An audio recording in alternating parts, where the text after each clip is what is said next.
అందరికీ నమస్తే. Welcome back to my channel. ఈరోజు నేను ఈ వీడియోలో బీరకాయ పచ్చిశనగపప్పు కర్రీని ఎలా తయారు చేసుకోవాలో చూపిస్తాను.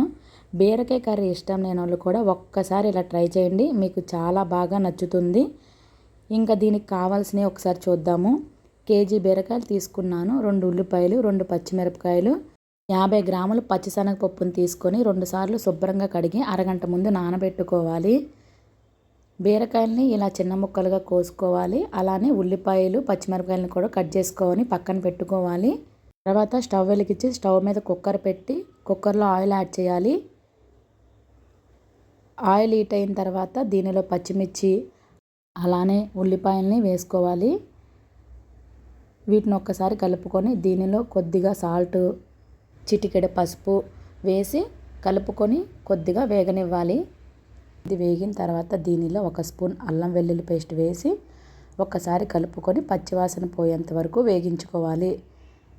ఇది వేగిన తర్వాత ముందుగా నానబెట్టిన పచ్చిశనగపప్పు వేసి ఒక్కసారి కలుపుకొని కొద్దిగా మగ్గనివ్వాలి. ఇది మగ్గిన తర్వాత దీనిలో ఇంకా బీరకాయ ముక్కలు వేసేసి కలుపుకొని కొద్దిగా మగ్గనివ్వాలి. మగ్గిన తర్వాత దీనిలో కొద్దిగా సాల్టు అలానే దీనిలో రుచికి సరిపడినంత కారం వేసి కలుపుకొని కొద్దిగా మగ్గనివ్వాలి. ఇది మగ్గిన తర్వాత దీనిలో 200 ml వరకు వాటర్ని యాడ్ చేసుకొని దీనిని కలుపుకోవాలి.